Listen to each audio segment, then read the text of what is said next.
Oh, but the vibes in Patriots Nation, much like the team these days, absolutely rolling. And if there were one former New England Patriot, one three-time Super Bowl champion, one Patriots Hall of Famer, and one handsome son of a gun that we needed to have on the podcast to tell you just how good it is, just what we can expect, and just exactly how far this team can go, it would be the mustache man himself who is leading a takeover in Tampa you are not going to want to miss. Your old pal Fitzy, alongside the living legend that is Matt Light of the Matt Light Foundation on a fresh, brand new 6 Rings and Football Things.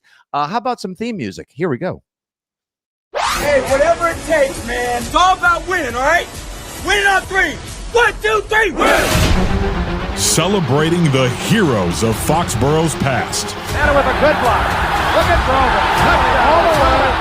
Watch the block of number 73, John Hanna. The champions of the dynastic era. Adam Vinatieri booms a 48-yard field goal, and the Patriots are Super Bowl champions. The Patriots of tomorrow. We're going to remove entitlement from our football team. We're going to earn the right to be here every single day. And the fans whose faith never wavers.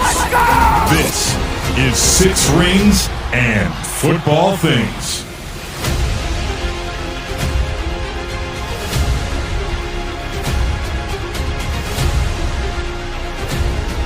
Yeehaw! Here it is, folks. It's been a while, a minute, maybe even a couple minutes longer since we've had the living legend on the pod. You know him, you love him, you follow him, you love to hug him, you see him everywhere. He just does too many damn good things.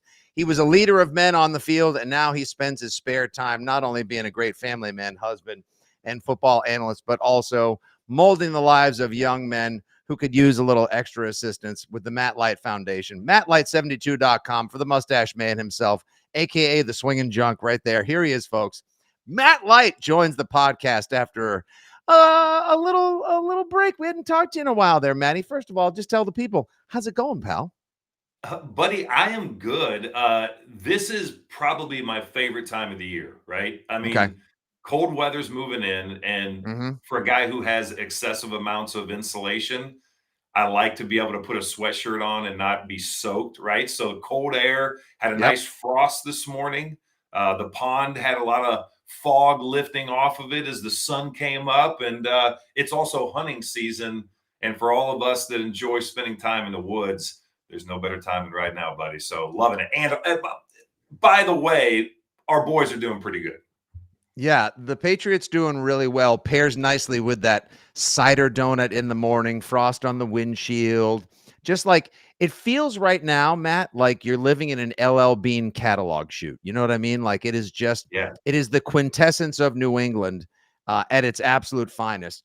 And it does help too that the Patriots, you know, are back. Like on a scale of they're here to baby, we are so back. Where would you say they are right now?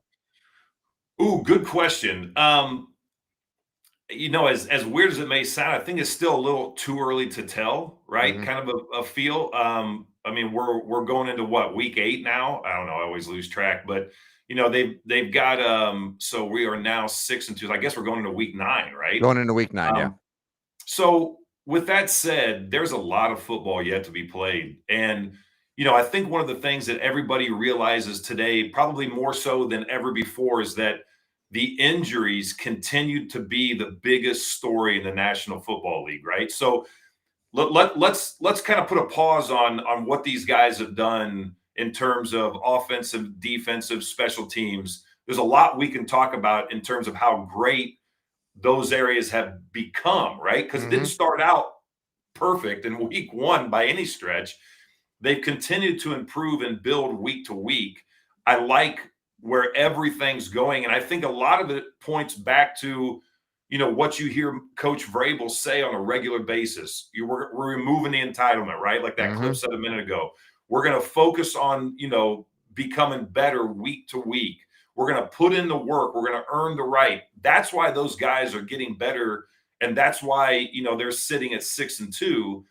But the injuries will always be a major part of it. And here's my hope is that they can stay as physical as possible during the week leading up to each game, right? Because they don't get to practice like we used to practice. They don't get to hit as much as we used to hit. But I hope that they can keep themselves in really good football condition and avoid as many of these injuries that we see plaguing teams today. And if they can do that, you're going to continue to see them get better and better and better. And I hope by the time we get to that time after Thanksgiving, which we know is like the biggest time for an organization, right? What you do after Thanksgiving leading up to hopefully the playoffs, will really define the type of team that you have. So give it another, 5-6 weeks, and let's see what these guys look like then. Hopefully they're healthy. Of course, you are listening to the dulcet baritones of Matt Light, three-time Super Bowl champion and Patriots Hall of Famer, here on Six Rings and Football Things. And before we get, should we say, footballs deep in exactly how well this team is doing, what you think of the job your former teammate and your buddy is doing at head coach, just how consumed you are by Drake Mania, and what the ceiling for this team could really be. Let's let the good people know what's going on with the Light Foundation these days and what your takeover in Tampa is going to be supporting.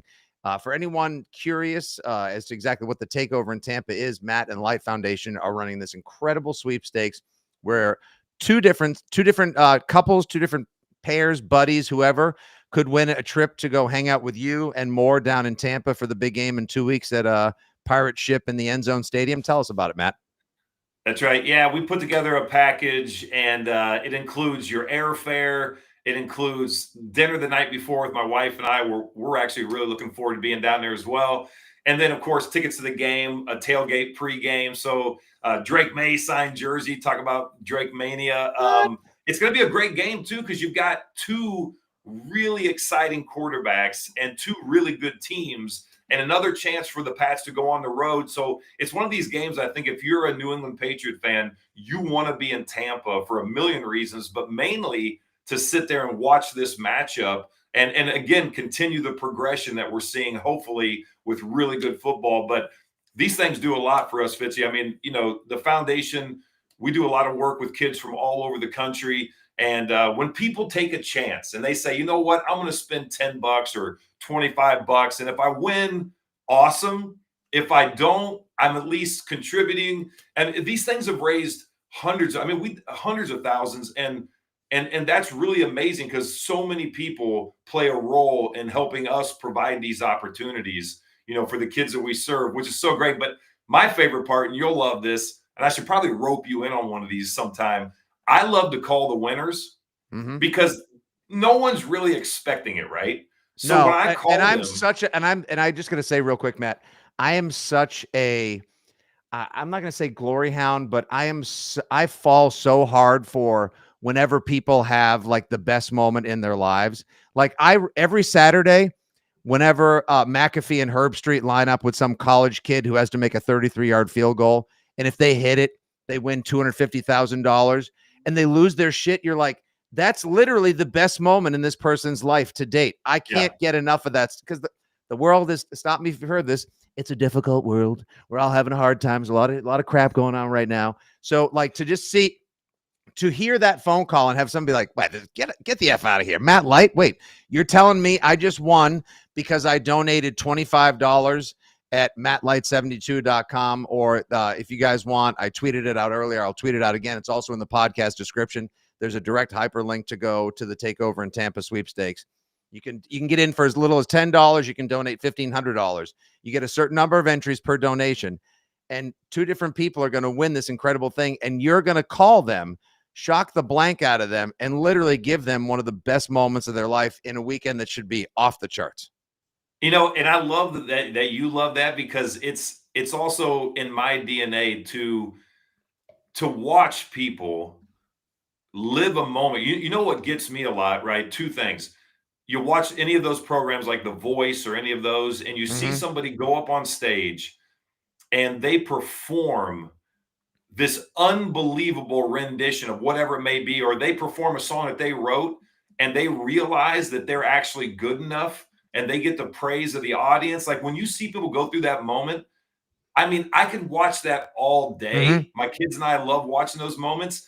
And then the other thing, like the ultimate home makeover, when somebody just is blessed by someone else's and they generosity. pull the curtain and you see the house, and it's like, I've been living in despair, and thanks to your charitability, and of course, obviously a sizable donation, probably from Home Depot or something else.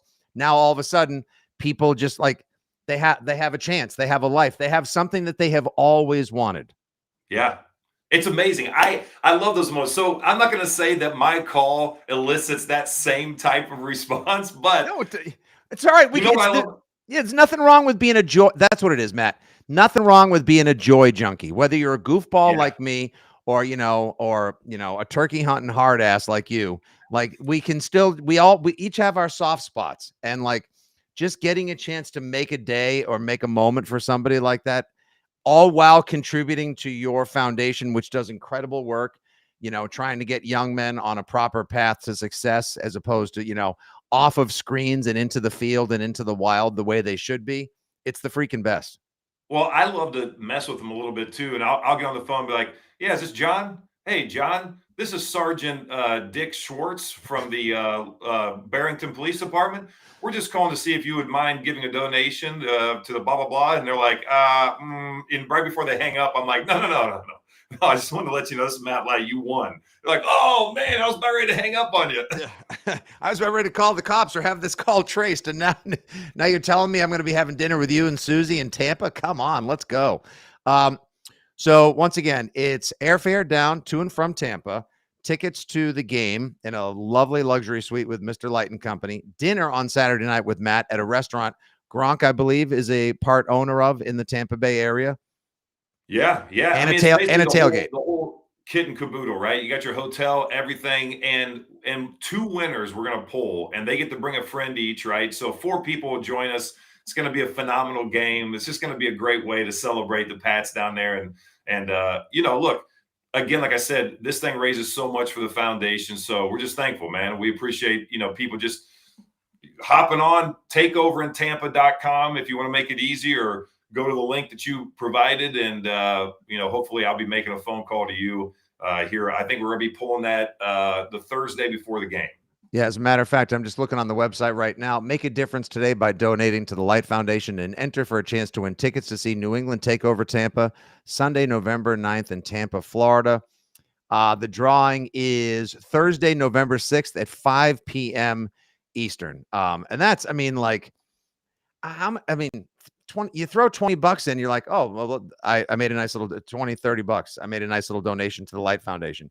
That could turn into this would be amazing. What's the name of the restaurant again? I have some Tampa locals that are in the live chat, Matt, as we broadcast across YouTube and Facebook. Roca's one of the hottest restaurants down there in Tampa. I mean, there's a lot of great places in Tampa, and I got to tell you, man, Tampa's come so far. When I was a kid, we used to go down there. My grandmother had a place in Clearwater, I love it there, just north of Clearwater. Mm-hmm. And you look at Tampa now, my goodness, man. I mean, it is a different Tampa today. I just want to share this. A good buddy, Jay Lassard, he actually was the Patriots flew him and a friend up yesterday from the Tampa area to be at yesterday's game against the Browns. He runs the Tampa Bay Patriots fan club and does a great job representing Pats Nation in the Clearwater, Tampa area. And they have hundreds and hundreds. You'll probably see them either Saturday night or Sunday. There'll be hundreds of them en masse together, and I'm hoping to be able to fly down and join as well. He said the Tom Brady and Gronk effect, which people gloss over and underestimate. I still believe to this date, Matt, that if a study was commissioned to figure out exactly how much money Tom Brady made Massachusetts, Foxborough, and New England at large over those 19 years, it'd be billions. I mean, forget about the fact that he left and was unhappy that Bill and Robert wouldn't give him a 2-year, $50 million deal. It should have been one of those oversized novelty checks Publishers Clearinghouse brings you. They should have showed up at his door and been like, hello, Tom, Giselle, fill in the blanks, whatever you want, buddy. That's all yours. You're my 5th son. Like, they should have paid him $200 million a season for Tom Brady. Wouldn't have been too much, because Jay told me the second he signed in Tampa, his girlfriend at the time was in public education, and she said nobody wore All-Star jerseys or Joe Juravicius or Levante David or anything like any previous Tampa legend, whatever, Rondé Barber, right? The second they signed the 12, I call it the 12 and 87ification of the Tampa area. Every kid in school had a Gronk or a Brady jersey or both, because they couldn't believe that two of the greatest of all time were in the area. And that's what they do. That, and now you're the next guy to take over Tampa that used to play at Gillette.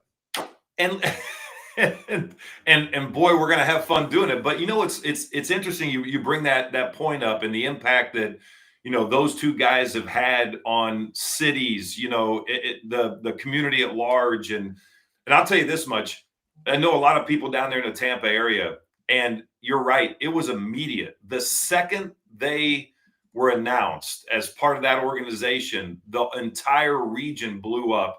You couldn't get tickets to the game. Everything was being sold out. They embraced them like crazy. But here's the thing that I thought was interesting. I'm talking to some people who do deals with the stadium, and they're like, hey, look, whatever we ask for, the organization will do. They were the most accommodating, ownership and whatever, like suite holders could go down and have access. They get stuff signed and bring it up. I mean, I'm like, wait a minute, they're allowing you to do all of that? Like, how's that possible, right? Wait, you're Tom. Wait, Tom, are you allowed to? You're allowed to smile? Like you and Gronk can like do web videos together and play footsies?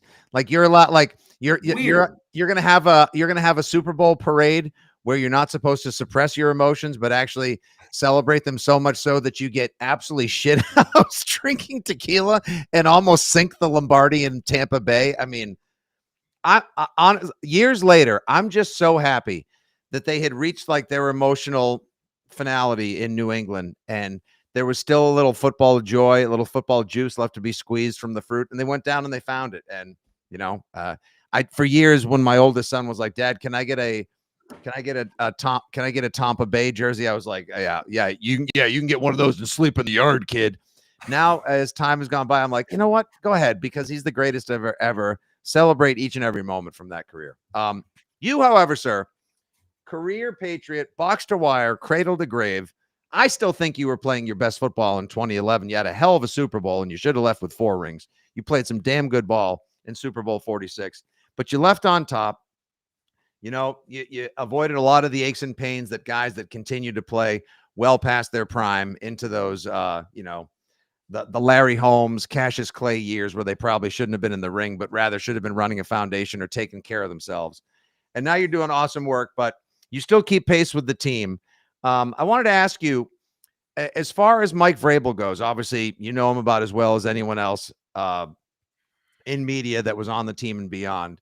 How surprised are you by the immediate success he's had? And were you a little taken aback at how much he did to tweak the team, not just to improve it, but also like to install a new culture? Like this isn't like a continuation of what Bill did. The logo looks the same, but this is definitely Mike Vrabel's Patriots.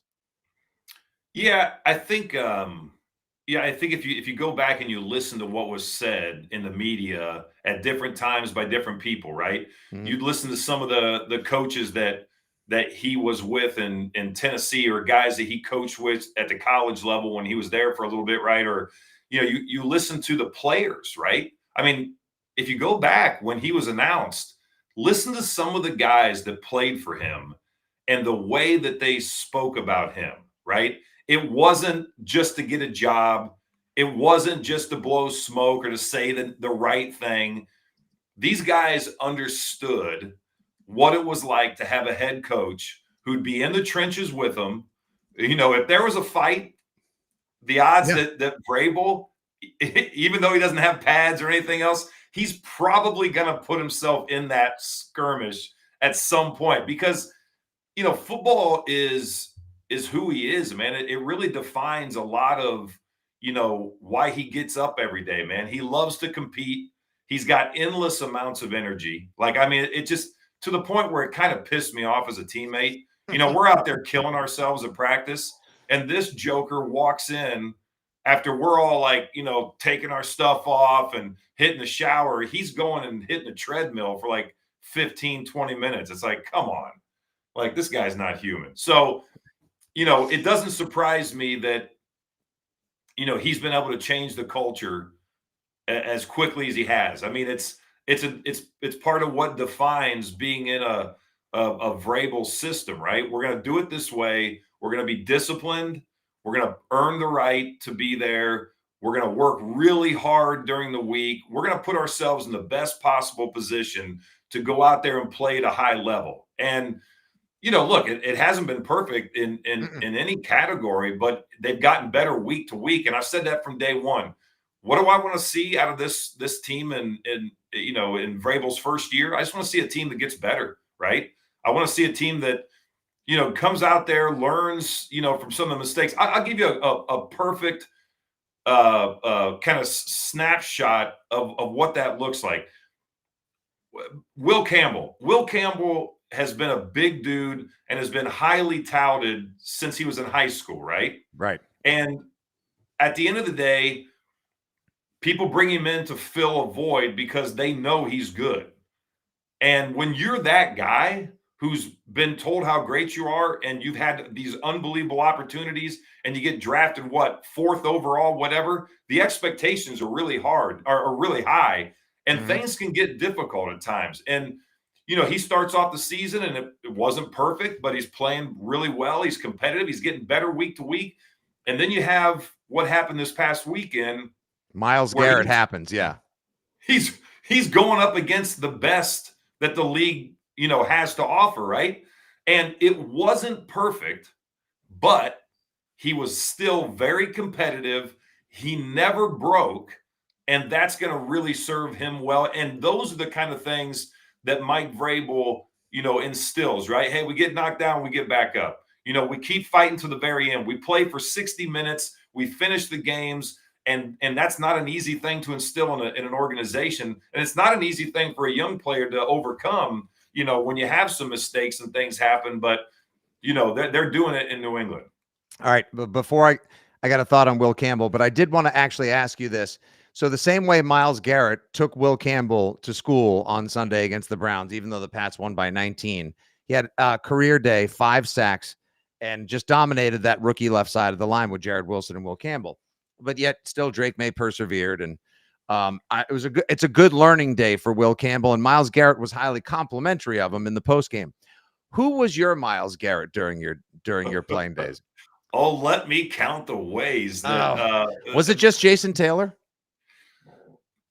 Look, I mean, I think, you look at John Abraham, Aaron Schobel, Jason Taylor, of course. I had those 3 guys in our own division, right? Just our division. Yeah. So it was a dogfight each and every week. You had the freak, Javon Curse, at times in my career when he was playing at a very high level. But Dwight Freeney, and I've said this from day one, I said this when I was playing against him. That damn Dwight spin Freeney's move. a guy that, my goodness, man, put the nation on him, and he's still going to get really close or maybe make the play. He's so skilled. And you saw some of that. Yeah, it actually brought back a lot of terrible memories for me. Myles Garrett, plays with such strength, and he has so many different, tools in the toolbox, right? And he looks like a super. You've seen him shirtless, right? Not to make it that kind of podcast, but like he looks like an African-American version of the David, like Michelangelo carved him out of marble, and he can just play football. Like, it's unbelievable. The guy, he's not real. And right. the fact that he's like a dude on top of it all just makes it, I'm glad Will Campbell went through what he did yesterday, because it'll only make him stronger. But please continue. Well, listen, and not only that, right? And by the way, you're talking 2 to 3 plays, right? But again, it only takes 2 to 3 plays for a guy like that to come out of that as like a superhero, which he was. I mean, he made many good plays, but against Will, right? There were 2 or 3 times that he got beat. And in a lot of cases, there was tight end presence. And by the way, I know how that works too. You have a tight end there. You think, okay, I got a little help. Sometimes the help can hurt you. There were times where I would tell Josh or I would tell Billy O, I'd say, hey, look, just do whatever you want with him. Get him out of my way. Let me go one-on-one with this guy, because you're looking at the set and you're saying, okay, I got help on my outside so I can short set him. But then you stop your feet because there's nothing to really do, right? Mm-hmm. The guy's already engaged with the tight end, And so now you settle your feet, and then you got to start them back up again when your tight end gets absolutely housed, right? Like, and thrown out of the way. And now you got to restart your set. And that can actually be worse than just get the tight end away from me. Let me pass set this dude one-on-one and keep my feet moving and do what I got to do. So Will probably will learn those kind of lessons, and he'll probably have the ability to say, hey, you know what? Based on what happened, against Miles, just let the tight end do whatever he wants. Let me try to set this dude one-on-one. Or he may say, you know what I really liked was the chip help from the back out of the backfield. Mm-hmm. That actually I liked. You see what I'm saying? So, and by the way, not only those two, but a guy like Drake Maye will learn a lot from that experience too, right? I mean, he got sacked 5 times, and he got pressured and hurried other times. All those things will serve them well down the road. As much as you don't like watching them on film, they will serve you well. Yeah, that's why we were saying on the post-game show yesterday, Matt, that yesterday was actually kind of an ideal win because you win comfortably. Drake continues his deep ball dominance. A couple of people get a taste of the 6-point house, but they make just enough mistakes that on Monday, like right now as we're recording this, Vrabel is in there showing the mistakes, doing course correction, coaching up and teaching them exactly how they can improve. So in a lot of ways, an idealish win. Two more quick questions for you and we'll wrap it. How, like, as far as Drake Maye has gone, Josh so well. The kid comes from a great family, a bunch of older brothers who, beat him down, held his head underneath the sofa as they sat on him watching TV, chippy in the driveway, shooting hoops, everything. So he's got great humility, comes from great stock. He's a big kid, hyper athletic. But how much do you think, as Drake Mania has, run wild all over New England, how much do you think of an impact Josh has had on his finesse, his style, his precision, and his overall growth?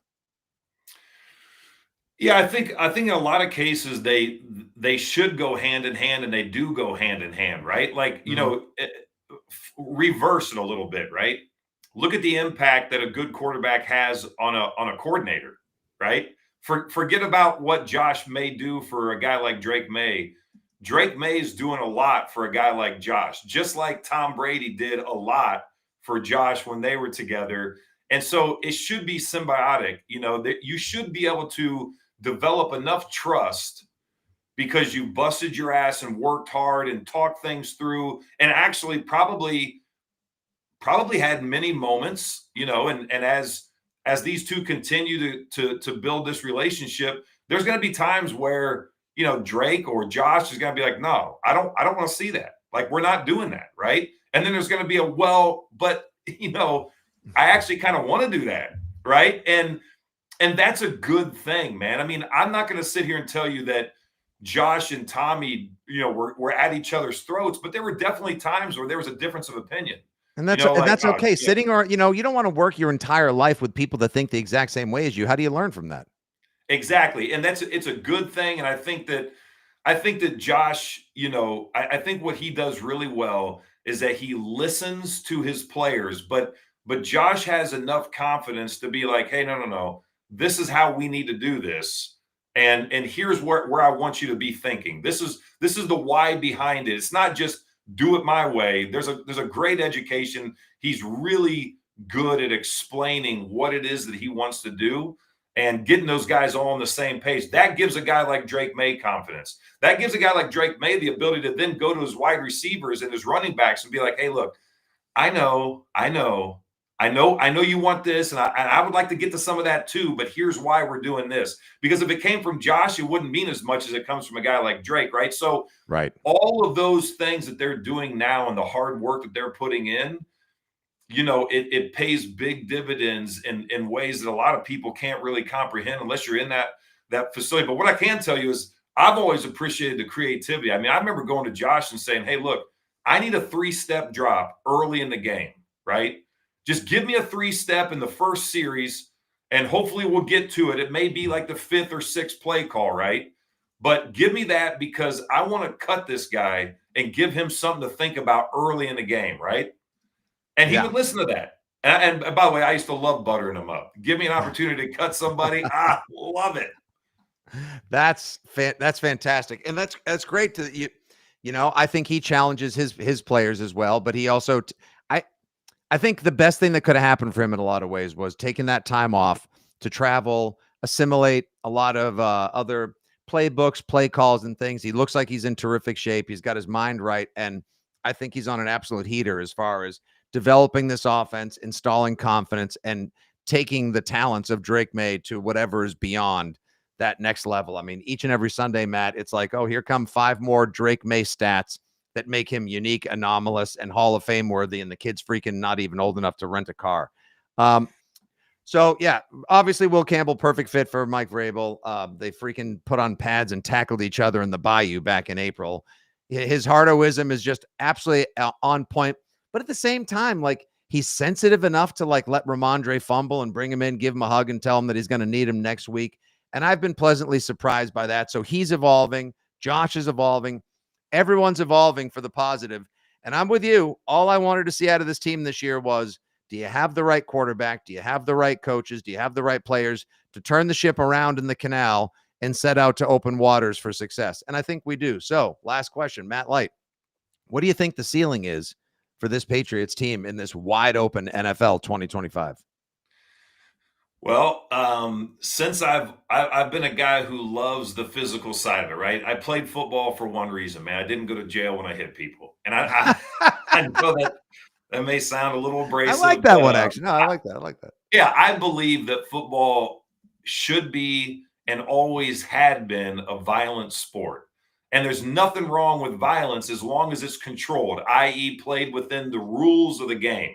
Now, they fundamentally changed the rules of the game, right? Yeah. And for all of us that know what real football was, and I played in it, what we see today has limited so much of the violence that, golly, I get angry thinking about it. But that said, I still believe that the guys that are willing to carry their own lunch pail into work every day and again, earn it, man. Just go in there and earn it because you're willing to play more physical, nastier, with more tempo, and you're willing to execute to the very end, even if it's a game that you can't possibly win, right?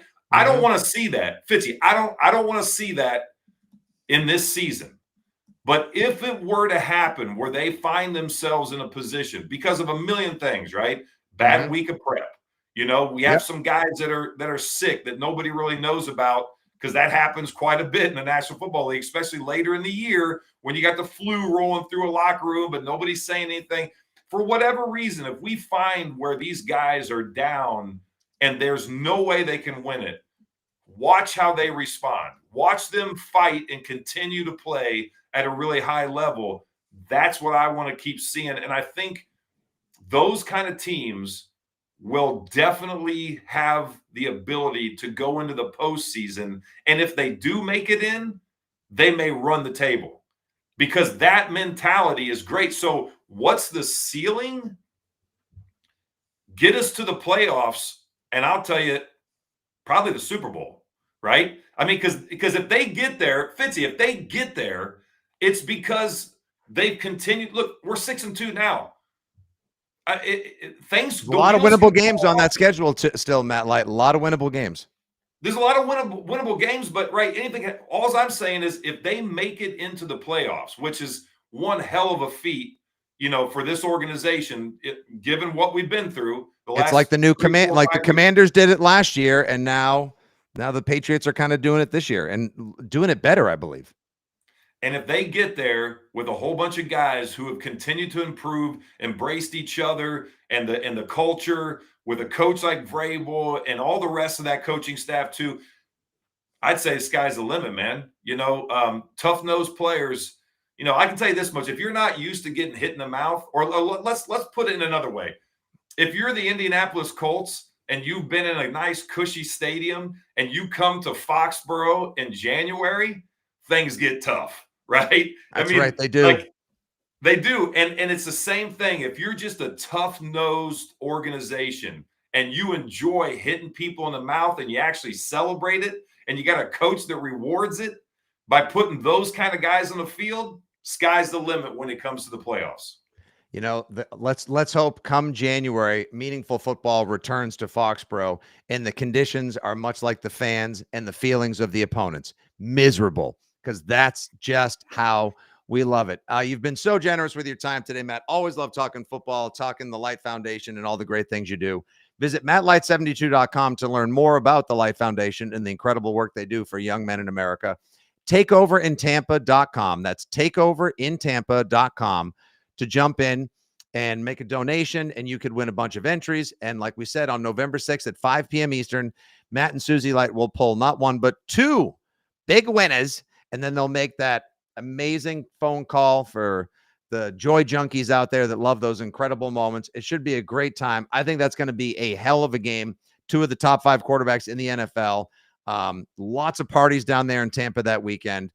Matt, I hope to see you down there, my man. Thank you so much. And whatever we can do on our behalf to continue promoting the awesome work you do, and also just your football-loving recklessness, by all means, let me know. Appreciate you, brother. Good to be with you. All right, and there's your latest 6 Rings in Football Things. We'll be back later on this week with a preview of Patriots, Falcons, and everything else you, the greatest fans in all the football lands, need to know. Until then, take care. God bless. Here's Matt Light's big old dog and his